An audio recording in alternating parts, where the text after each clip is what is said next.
Stage पर मौजूद जनाब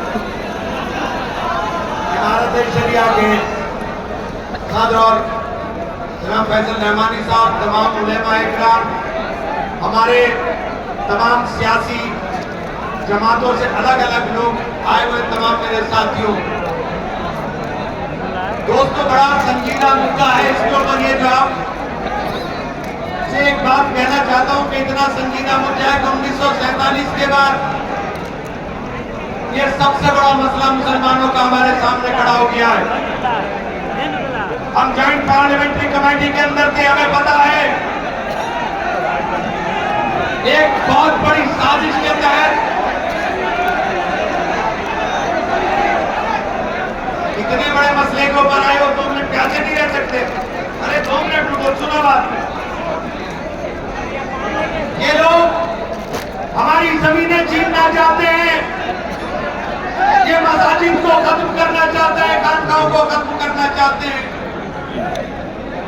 एक मुनज़्ज़म साजिश के तहत आरएसएस की उस विचारधारा को, उस आइडियोलॉजी को लागू करना चाहते हैं जिस आइडियोलॉजी के अंदर ना उस कुरान को बदलने की भी बातें करने की बात करते हैं। आप लोगों को इस बात को समझना होगा कि जमहूरियत के निजाम के अंदर ताकत अगर कहीं से आती है और ताकत आती है वोट से, और जब वोट का नंबर आता है तो वोट के नंबर के ऊपर ऐसे ऐसे लोग चोला पहन करके आते हैं, ऐसे चोला पहन करके आ जाते हैं जो देखने में आपके हमदर्द लगते हैं, लेकिन वो सबसे बड़े शातिर और सबसे बड़े दुश्मन आपके निकलते हैं। इस सूबे के मुख्यमंत्री को, आंध्र के मुख्यमंत्री को आप लोगों ने इस नियत के साथ वोट दे करके मुख्यमंत्री बना दिया था कि ये हमारे हुकूक की बात करेगा, हमारे हुकूक की लड़ाई के अंदर हमारा साथ देने का काम करेगा। जॉइंट पार्लियामेंट्री कमेटी में इनके मेंबर पार्लियामेंट से जब भी हमारी बात होती थी तभी वो ये कहते थे कि हम हर सूरत में इस बिल के खिलाफ रहने का काम करेंगे। लेकिन जब वो आया, अगर ये लोग चाहते, ये 2 पार्टियां चाह लेती सिर्फ, तो ये कानून नहीं बन सकता था। ये बिल पार्लियामेंट में पास होकर कानून नहीं बन सकता था। लेकिन इन लोगों ने, चाहे वो नीतीश कुमार जी हो और चाहे वो चंद्रबाबू नायडू हो, इन्होंने आपके वोटों का सौदा कर लिया। बिहार के लोगों आपसे कहना चाहता हूं कि ये कानून अगर लागू हो गया तो नमाज कहां पढ़ोगे?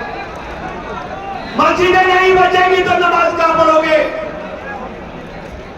और मर जाओगे तो दफनाए कहां जाओगे? इन्होंने पैगाम देने की कोशिश की, एक माहौल बनाने की कोशिश की, चाहे वो गृह मंत्री हो देश के, चाहे प्रधानमंत्री हो, कि हम मुसलमानों के अंदर पसमंदा मुसलमानों को रोजगार देने का काम करेंगे।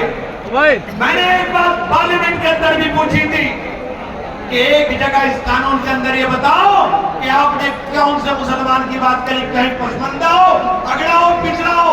मुसलमान तो एक होता है, मुझे तो समझ में नहीं आता। ला इलाहा इल्लल्लाह मुहम्मदुर रसूलुल्लाह, इसके अलावा लेकिन ये आपके बीच में गलतफहमी पैदा करने की बात करी जाती है। मैं आप लोगों से आप कहने के लिए आया हूं, बिहार के लोगों, मैं बिहार के गंजूर मुसलमानों तुमसे कहना चाहता हूं, बकरी की खाल पहने हुए भेड़ियों से होशियार हो जाना। बकरी की खाल पहने हुए भेड़ियों से होशियार हो जाना, ये नोच के डलेंगे वो।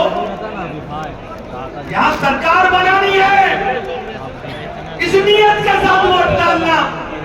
कोई तुम्हारा भाई बीच में आकर खड़ा हो जाए, वो भाई तुम्हारा हमदर्द नहीं, ये कन्हैया तुम्हारा हमदर्द हो सकता है।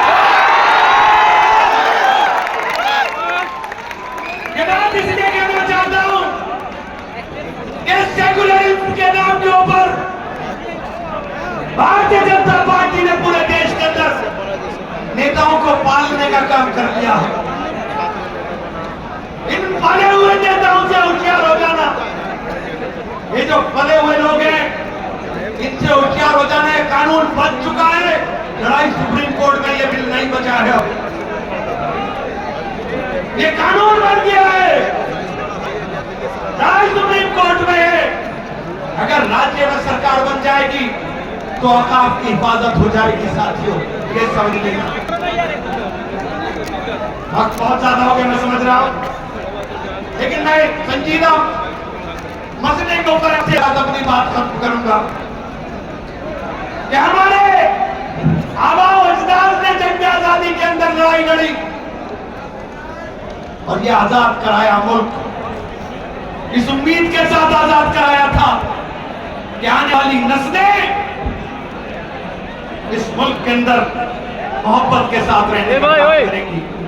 आज हमसे वो सर्टिफिकेट मांगते हैं जिस विचारधारा के लोगों ने इंजेक्शन से रिफॉर्म इसके अंदर देने का काम नहीं किया।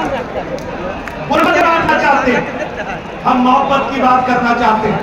हमारे नेता राहुल गांधी ने बार बार इस बात को दोहराया है कि जब मुल्क का बंटवारा हुआ, मुल्क के बंटवारे के अंदर कांग्रेस ने गारंटी की थी मुसलमानों के हुकूक की हिफाजत की, और कांग्रेस उस गारंटी को लगातार कायम रखने का काम करेगी, उस गारंटी के ऊपर लगातार कायम रहने का काम करेगी।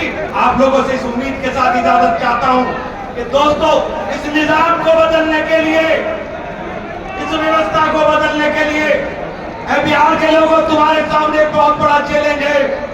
अगर तुमने इस निजाम को बिहार से उखाड़ करके फेंकने का काम कर दिया और उन भेड़ियों को जो बकरी के खाल बहन करके आपके बीच में आने की कोशिश करेंगे, पहचान लिया तो पूरे मुल्क के अंदर इन लोगों का जाने का वक्त आ गया है।